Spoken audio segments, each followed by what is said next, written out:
امام علی مقام، اور دوسرا کون ہے؟ لعنتی پر نزدیک ان کے شہزادہ ہے، اب کیا کریں گے؟ یزید۔ دو شہزادوں کی جنگ۔ ایک سوال کر دیا اس آدمی سے جو پڑھا لکھا نہیں ہے، زیادہ جانتا نہیں ہے، اس کو بتایا جا رہا ہے کہ یہ زمین کی جنگ ہے، حکومت کی جنگ ہے، پاور اور پیسے کی جنگ ہے، اقتدار کی جنگ تھی، کون سی خاص بات ہے؟ اب پہلی بار ان 100 سال میں پڑھے لکھے لوگ پیدا ہوئے ہیں۔ اسلام کی 1300 سالہ زندگی جو لوگوں نے گزاری تھی، ایک بھی پڑھا لکھا کوئی پیدا ہی نہیں ہوا۔ ابھی اس دور میں ہی پیدا ہوئے ہیں جو نئے نئے سوالات لے کے آئے ہیں۔ یعنی 1300 سال تک محدثین کی جماعت، ائمہ کی جماعت، اولیاء کی جماعت، علماء کی جماعت اسے لعنتی کہتی رہی۔ بے شک بے شک بے شک حق ہے، بے شک بے شک حق ہے۔ چاروں طرف سے دنیا اسلام سے جس پر لعنت برستی رہی، بے شک۔ آج کے نئے نئے آئے نہیں، ایسی بات نہیں ہے۔ کون سی بات ہے بھائی؟ دو شہزادوں کی جنگ تھی۔ اب انہی سے پوچھ لے، یہ بتا دو لکھا کہاں ہے؟ ثابت کرو۔ تو کنفیوژن کریٹ کر دینا بہت آسان ہے، کنفیوژن کو دور کرنا اس کے لیے علم کی بھی ضرورت ہے، عشق کی بھی ضرورت ہے۔ بے شک بے شک۔ کہ جب تک دونوں نہ ہونا ڈھونڈتے رہ جاؤ گے حق کہاں ہے۔ اور میں آپ سے ضرور یہ بات کہوں گا، کسی شاعر نے بہت ہی خوب کہا ہے، بڑی پیاری بات کہی کہ حق کی تلاش چشم بصیرت کا کام ہے۔ واہ واہ۔ حق کی تلاش چشم بصیرت کا کام ہے، آدمی کے ذہن کی ظلمت کا نام ہے۔ واہ واہ۔ ضد آدمی کے ذہن کی ظلمت کا نام ہے۔ جب ضدی دیکھ لو تو سمجھ لو اس کی ذہنی حالت کیا ہے۔ تو کنفیوژن دور کرنے کے لیے سوال کرنا یہ اچھی بات ہے، اور ضد میں سوال کرنا، اپنی قابلیت کو ظاہر کرنے کے لیے سوال کرنا، یہ تمہیں کوئی فائدہ نہیں پہنچائے گا، یہ گمراہی کی طرف لے جا سکتا ہے، تباہی کی طرف لے جا سکتا ہے۔ بے شک۔ لیکن آج کے دن میں دیکھتا ہوں نوجوانوں کو یہ سوالات کی فیکٹری میں بیٹھا کر یہ پروڈکٹ دیا جاتا ہے، سوال یہ کیا ہے، وہ کیا ہے، ایسے کیسے، ویسے کیسے، یہ شرک ہے، یہ بدعت ہے، حرام، یہ لکھا کہاں ہے، وہ پڑھا کہاں ہے۔ تو بیچارہ ابھی سیدھے سیدھے نماز نہیں پڑھ پا رہا ہے، وہ مسائل کی بات کرے گا، ابھی دیکھے گا۔ ٹھیک ہے، اور جا کے ٹھیلے مونگپھلی کی ٹھیلا لگائے بیٹھا ہوا، اس سے پوچھ رہا ہے، ہاں بھائی بتاؤ، اب گھیر لیا اس کو، بیچارے پسینہ چھوٹ گیا، یار یہ کہاں سے جواب دیتے ہیں؟ بھائی امام صاحب سے پوچھو، مدرسے کے اندر جو علماء بیٹھے ان سے پوچھو، جو صاحب علم ہے ان سے پوچھو نا، وہ جواب دیں گے۔ اگر آپ کا سوال جاننے کے لیے ہے تو آپ ایسی جگہ جاؤ گے، اور اگر آپ کا سوال اس لیے کہ گمراہ کرنا ہے تو پھر یہی نظر آئیں گے آپ کو نا، وہیں جا کے جہاں آپ کو معلوم یہ جواب نہیں دے سکتے۔ تو اس لیے میں نے کہا کہ کنفیوز کر دینا آسان ہے، پر کنفیوژن دور کرنے کے لیے علم کی بھی ضرورت، عشق کی بھی ضرورت، ٹھیک ہے۔ اور کنفیوژن دیکھو کتنی آسانی سے پیدا ہوتا ہے۔ میں اکثر اس معاملے میں یہی مثال پیش کرتا ہوں اور لوگوں کے ذہنوں میں بیٹھتی بھی ہے بات۔ آسان سی مثال کہ دو دوست کسی ریسٹورنٹ میں بیٹھے ہوئے چائے پی رہے ہیں، اور ہم مسلمانوں کے سارے مسائل چائے خانوں میں ہی حل ہوتے ہیں، اس کے لیے کوئی میٹنگ ہال یا روم کی ضرورت نہیں پڑتی، سارے مسائل وہیں چائے خانوں میں، جو مسئلے دارالفتہ میں حل کیے جاتے تھے وہ آج کل چائے خانوں میں حل ہو رہے ہیں، اور جتنے لوگ بیٹھے ہوتے ہیں سب کے سب مفتی ہوتے ہیں، ایک بھی مستفتی نہیں ہوتا، سارے کے سارے مفتی۔ ٹھیک ہے؟ اور مفتیوں کی ذاتی حالت کیا ہے؟ ان میں سے ایک اٹھتا ہے، دیوار کے پیچھے جاتا ہے، کھڑے کھڑے واپس آ گیا، پھر فتویٰ دیتا ہے۔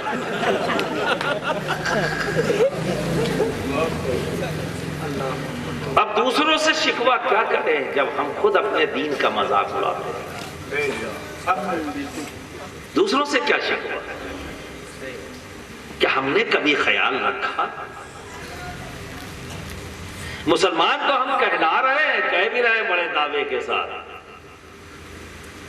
لیکن مسلمان ہے کون؟ کبھی یہ سوچا؟ تو اسلام کسی مولوی کی کہی ہوئی بات کا نام نہیں ہے، بے شک بے شک، واہ، کسی علامہ کے قول کا نام اسلام نہیں ہے۔ اسلام قرآن ہے، واہ واہ، اسلام اللہ کے رسول کی حدیث ہے، واہ، جو نبی نے کہہ دیا وہ اسلام، جو نبی نے کر دیا وہ اسلام۔ اسلام کسی مولوی کا قول کا نام نہیں ہے۔ اگر وہ اللہ اور اس کے رسول کی بات کو، اس کی رضا کو دہرائے گا تو ہمارے نزدیک وہ عالم بھی ہے اور عشق بھی ہے اس کے پاس، واہ، بے شک، اور اگر اس نے اپنی طبیعت کا استعمال شریعت میں کیا ایکسپٹڈ نہیں ہے۔ لیکن یہ تمیز کب پیدا ہوگی؟ جب ہم میں یہ جذبہ پیدا ہو کہ ہم اپنے دین، اپنے مذہب کی عزت کریں۔ بے شک بے شک، یہ تمیز تو بعد میں پیدا ہوگی، ابھی تو یہاں تک نہیں پہنچے کہ بڑے بڑے مسائل چائے خانوں میں حل ہوتے ہیں۔ کلنٹن کے یہاں کیا بنا ہے چائے خانے میں پتہ لگ جائے گا۔ قیاس، وہی دو دوست بیٹھے ہوئے چائے کی چسکیاں لے رہے ہیں، چونکہ اللہ بہتر جانے اس میں کیا چیز ملی ہوئی ہے کہ اتنا دماغ روشن کر دیتا ہے کہ سارے مسائل حل ہو جاتے ہیں چند چسکیوں میں چائے کے۔ وہ مسئلے جو مفتیان کرام ڈھیر ساری کتابیں کھول کر فقہا کی اور فتوے دیتے ہیں، چند چسکیوں میں ہم دے دیتے ہیں چائے خانوں میں۔ ویسے ہی دو دوست بیٹھے ہوئے چائے پی رہے ہیں، ایک دوست سامنے سے گزرا تو ان دونوں دوستوں نے دیکھا، اشارہ کیا، آیا، اور آنے کے بعد دونوں دوستوں نے آنکھوں میں ایک دوسرے کو دیکھا، مسکرائے، مسکرانے کے بعد آنے والے سے کہا، یار تمہارا نام کیا ہے؟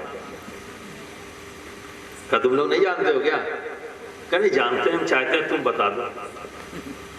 تو مثال کے طور پر اس نے محمد اسلم کہہ دیا۔ اچھا اچھا، پھر دونوں دوستوں نے ایک دوسرے کی آنکھوں میں آنکھیں ڈالی اور مسکرایا، اور آنکھوں میں بات ہو جاتی ہے نا، پتا ہے، اور جب ہوتی تو بڑی خطرناک ہوتی ہے۔ آنکھوں میں بات کی، مسکرائے، کھڑے ہوئے، اور کھڑے ہو کے پوچھا، اور تمہارے ابا کا نام کیا ہے؟ کیا تم لوگوں کو نہیں معلوم؟ کہ نہیں جانتے ہیں، پر تم بتا دو کیا ہے؟ کہ محمد اکرم۔ اچھا، پھر دونوں دوستوں نے ایک دوسرے کی آنکھوں میں آنکھیں ڈالی، مسکرائے، اور چلتے چلتے گھوم کے کہا یقین ہے، اور چلے گئے۔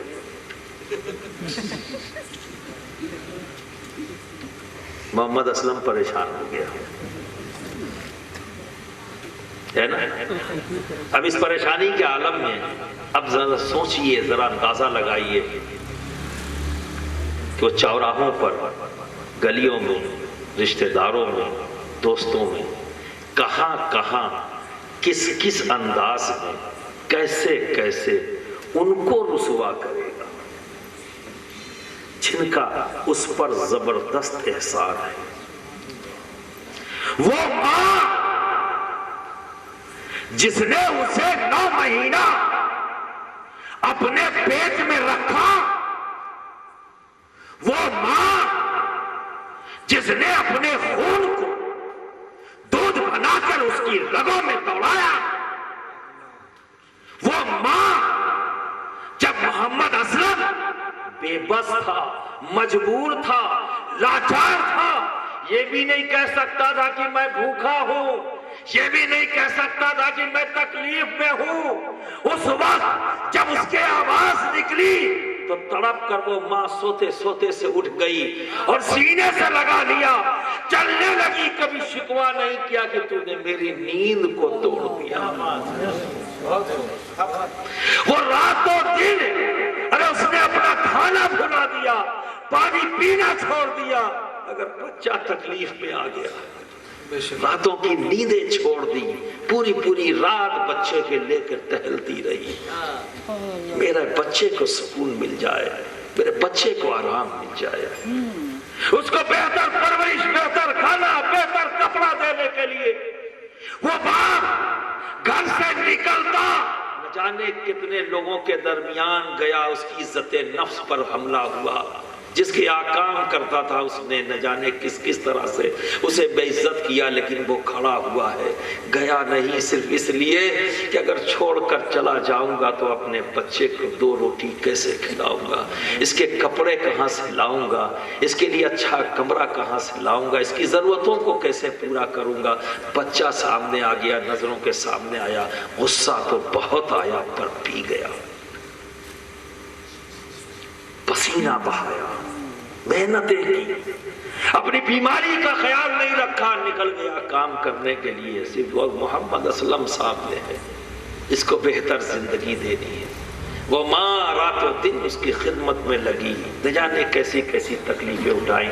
ہر کروٹ پر اس نے تکلیف برداشت کی. ایسے احسان کرنے والی ہستیوں کے ساتھ محمد اسلم کیا کر رہا ہے؟ کہیں چوراہوں پہ رسوا کر رہا ہے، کہیں عزیز و اقارب پر رسوا کر رہا ہے. کیونکہ جا کر پوچھ رہا ہے، یہ بتاؤ ان لوگوں نے جو مجھ سے کہا ہے اس کی سچائی کیا ہے؟ تو محمد اسلم نے جو یہ طریقہ اپنایا، کیا یہ صحیح ہے؟ صحیح طریقہ ہے؟ ایسا ہی کرنا چاہیے؟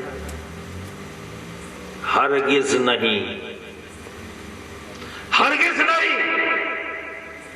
محمد اسلم کو تو یہ کرنا چاہیے تھا کہ اسی وقت وہ عزم کر لیتا کہ آج سے یہ لوگ میرے دوست نہیں ہو سکتے، کہ جو لوگ میرے والدین کے تعلق سے ایسی فکر رکھتے ہوں، ہرگز ہرگز یہ میرے دوست نہیں ہو سکتے.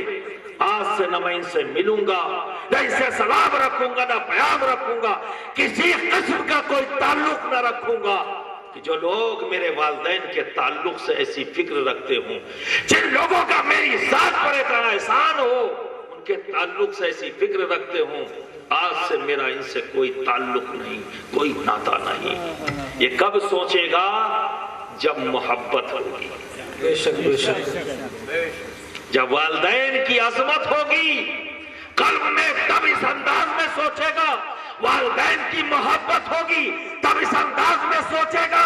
اور اگر قلب اس کا والدین کی عظمت، ان کی محبت سے خالی ہے تو چوراہوں پہ رسوا کرتا ہوا نظر آئے گا. نہ جانے کس کس انداز میں، کس کس طرح، کیسے کیسے، کہاں کہاں. تو دوستو کیا سمجھ میں آیا؟ جب قلب میں عظمت ہو، قلب میں محبت ہو، دل میں عظمت ہو، دل میں محبت ہو، تو شکوک و شبہات کی باتیں پھیلانے والے کے تعلق سے ہمارا کیا نظریہ ہوتا ہے؟ یہ اس لائق نہیں کہ میں اس سے بات کروں، یہ اس لائق نہیں کہ میں اسے اپنے پاس بیٹھا لوں، اس لائق نہیں ہے کہ میں اسے اپنا دوست جانوں، اس لیے یہ میرے آقا محمد عربی صلی اللہ علیہ وسلم کے تعلق سے شکوک و شبہات کی بات کرتا ہے.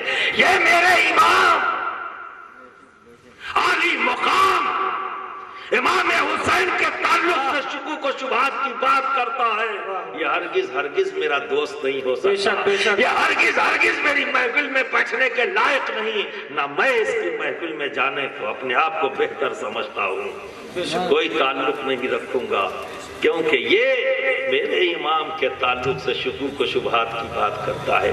یہ الگ بات ہے کہ میں نہیں جانتا پوری ڈیٹیل، لیکن محبت رکھتا ہوں، عظمت رکھتا ہوں، تو میری محبت کو یہ گوارا نہیں. اور محبت کا تقاضا یہی ہے کہ واہ جس سے محبت کرتا ہے انسان پھر اس کے بارے میں کچھ سن نہیں سکتا، واہ بے شک حق ہے، کچھ واہ سن نہیں سکتا دوستو۔ تو دوستو یہ سوال دو شہزادوں کی جنگ، تو شہزادوں کے جنگ کا مطلب کیا ہوا؟ بات سیدھی سیدھی آ گئی، حکومت کی جنگ، حکومت کی جنگ۔ تو تھوڑا سا تاریخ کے پس منظر میں لے جاؤں گا آپ کو، جانا ضروری ہے ورنہ بات پوری سمجھ میں نہیں آئے گی۔